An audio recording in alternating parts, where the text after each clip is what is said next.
Hi everyone, hopefully this is a fairly short video. I want to go over the Chinese Zodiac A7 assignment. So if you don't know, the Chinese Zodiac, Zodiac's probably not the proper term, but at the same time that's what people have used. Much like Chinese checkers is not really checkers, it's a completely different game. We just sort of put the word Chinese in front of it.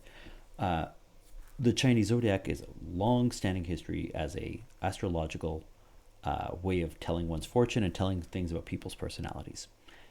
And it runs in a 12-year cycle based on the Chinese lunar year.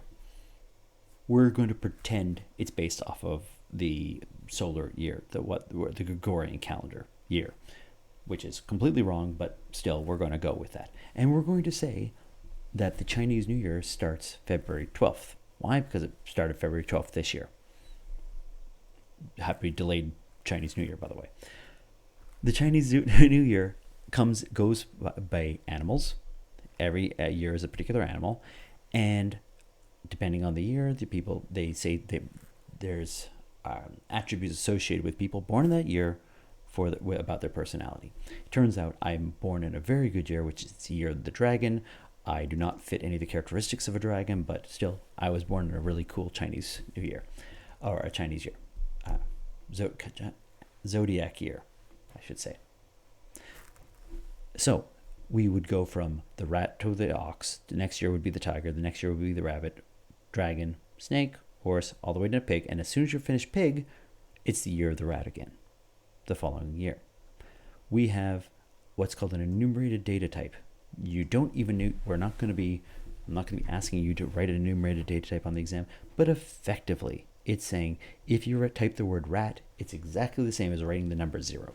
If I type the word ox, it's exactly the same as writing the number 1. Tiger is equal to the number 2. Rabbit, 3. Dragon, 4. All the way up to pig, 11. So this is my starting point, and any number I have is one of these next numbers. Okay. So now I don't even need to write the number 0, 1, 2, 3, and keep that in my head. I can just say, what year is it? Is it year of the ox? Is it equal to ox? Is the year or the zodiac sign equal to ox? If so, do this. The zodiac sign also means if it's a zodiac sign, it cannot be something greater than 11. Okay. What you're going to be doing is making a zodiac date. I'm not going to show you that, but I'm making a struct, which is the zodiac date. And let's run this thing, and maybe that's going to hopefully clarify things. So please write the month of your birth, okay? And the year of my birth. Okay, you're a dragon. How interesting. Okay, let's find out if your friend really is your friend. When were they born? I'm going to write, let's do one of my sons. So your month.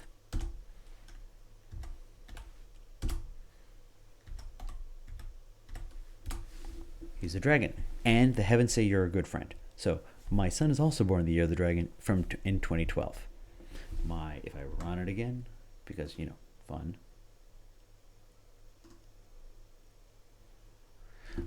Okay, so what did I say? 8, 24. Okay, and this is 7, 22.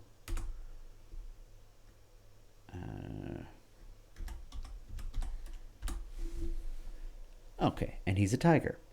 They are not a good friend. Do not associate with them anymore. Tigers and dragons do not have compatible years. Dragons are associated with 2 other zodiac symbols for compatibility. They're not compatible with the other years. Okay, if I do, let's do another thing. Let's do 1976 again. But let's do January 31st, 1976. And it says the year of the rabbit. Why? Because we're saying every year, I would change this, by the way, per term if you're watching from subsequent terms, but so I changed the year. But for this term, at least, the date when the Chinese New Year is always is February 12th. January 31st is before February 12th, so it's considered the previous year, the year of the rabbit, which is part of the fun that we're doing here. Your job is to figure out how to find out the zodiac year, find out your friend's zodiac year, and then see if they're compatible, if they're off by a certain amount. It's all modular arithmetic, but you also are using a struct in the matter in the process. So that's the point of this. So let's do another. Let's do 11, because I said 2012, February 12th, 11, 2010. So he was a tiger. No, he's not. He's an ox, because it was the day before the Chinese New Year. Okay. Hopefully that makes some sense of what we're trying to do here. You're going to be making a struct. You're going to be using the Chinese zodiac numbers. You're going to be using modular arithmetic. Don't look online, because there's all sorts of crazy, very complicated solutions on there, and it's also cheating. The actual problem itself is relatively short and relatively simple once you've actually figured out how the math works. Okay, so hopefully that's going to be useful, and good luck. Ask questions if you have any. Thanks.